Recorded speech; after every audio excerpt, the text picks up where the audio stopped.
àdúrà tí ọ̀pọ̀ àwọn olólùfẹ́ gbajúgbajà olórin fújì ní ìyún Alhaji Abbas Abdulqudus Akande ẹni tí ó gbajúmọ̀ sí Òbésèré ọmọ rápálá olóògbòjò àti àgbákí ilẹ̀ Yorùbá.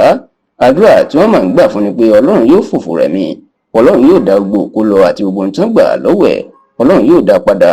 Bẹ́ẹ̀ ni wọ́n sì tún gbàdúrà fún un pé ààbò Ọlọ́run yóò máa wà lórí ayé ẹ̀ lórí ìkọlù burúkú tí àwọn ọmọ gànfẹ́ ìyẹn àwọn tóògì tí wọ́n ṣe sí Papátọ̀ síbẹ̀ gẹ́gẹ́ bó ti ṣe ń pe Òbésèré lọ́jọ́ Ẹtì tí í ṣe ọjọ́ Friday ọ̀sẹ̀ tó kọjá ní ìlú Òkìtìpupa ní ìpínlẹ̀ Ondo, tó sì jẹ́ pé ní báyìí Òbésèré ó ti ṣí iye gbogbo ohun tó pàdánù ní ìlú Òkìtìpupa ní ìpínlẹ̀ Ondo, tó sì jẹ́ pé bílíọ̀nù márùndínlọ́gọ́rùn-ún náírà 95 million naira ó ní gbogbo nǹkan tí wọ́n ní Òbésèré Papátọ̀ síbẹ̀ ọmọ rápálá tí wọ́n ló pàdánù síbi ìkọlù táwọn tóògì tán ṣe sí ní ìlú Òkìtìpupa lọ́jọ́ Ẹtì tí í ṣe ọjọ́ Friday ọ̀sẹ̀ tí ó kọjá yìí. Ẹ rántí pé lọ́jọ́ Friday ọ̀sẹ̀ tó kọjá ó ní Papátọ̀ síbẹ̀ ìyẹn Òbésèré ló máa lọ kọrin fún àwọn kan tó fẹ́ ṣe ayẹyẹ òkú wọn, tó sì jẹ́ pé pápá ìṣeré ńlá tó tóbi ní ìlú Òkìtìpupa ìtàn pè ní government field ni wọ́n ti ṣe eré náà.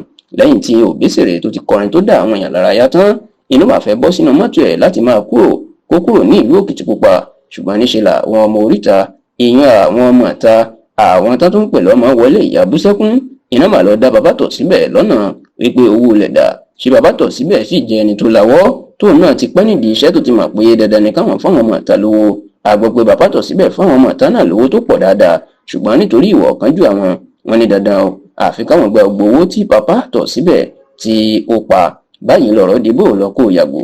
Kódà orí la gbọ́ kókó Papátọ̀ síbẹ̀ yọ nítorí wọ́n fẹ́ ṣe é níṣekúṣe wọ́n sì fẹ́ lù ú, ṣùgbọ́n tó jẹ́ pé ẹni tó jẹ́ agbẹnusọ ẹ̀ tí wọ́n ń pè ní Ayọ̀ńlá Atlantic òun fara káṣá, wọ́n lù ú débi sísọ, òun ló sì tún gbé báàgì owó lọ́wọ́ tí wọ́n gba báàgì lọ́wọ́ ẹ̀ tí wọ́n sì tún lù ú kan ní apá kan. Ṣá onígbà tí ó ń ṣírò iye tí wọ́n pàdánù, Ayọ̀ńlá Atlantic tí ó jẹ́ agbẹnusọ Òbésèré ó jẹ́ kó dì í mọ̀ pé àpapọ̀ gbowó náà ló jẹ́ mílíọ̀nù márùndínlọ́gọ́rùn-ún náírà 95 million naira. Ó ní owó eré ọjọ́ táwọn pa lókìtìpupa náà ó fẹ́ jẹ́ bí mílíọ̀nù márùn-ún. Ó ní bẹ́ẹ̀ làwọn ti ń ti òde eré kan bọ̀ táwọn ti kọ́kọ́ pa owó kan sínú báàgì. Ó ní owó méjèèjì yóò tó bí mílíọ̀nù mẹ́ẹ̀ẹ́dọ́gbọ̀n náírà 25 million naira. Ó ní gbogbo ẹ̀ làwọn tóògì náà máa gbà àtàgbé lọ. Ó ní bákan náà ẹ̀gbà ọrùn ìyún necklace tó jẹ́ góòlù tí Òbésèré gbé sọ́rùn ó ní mílíọ̀nù márùndínláàádọ́ta náírà 45 million naira ni wọ́n ń ta. Ó ní wọ́n tún gbà á lọ́rùn Papátọ̀ síbẹ̀.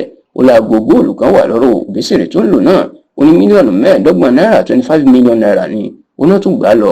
Ó ní gbogbo eléyìí ló jẹ́ kó jẹ́ mílíọ̀nù márùndínlọ́gọ́rùn-ún 95 million naira tí Òbésèré tí ó pàdánù fún àwọn ọmọ burúkú náà. Ṣùgbọ́n ní báyìí àwọn iléeṣẹ́ ọlọ́pàá ìpínlẹ̀ Ondo wọ́n ti fìdí ẹ̀ múlẹ̀ o pé àwọn ti rí àwọn afurasí 3 mú lórí ìṣẹ̀lẹ̀.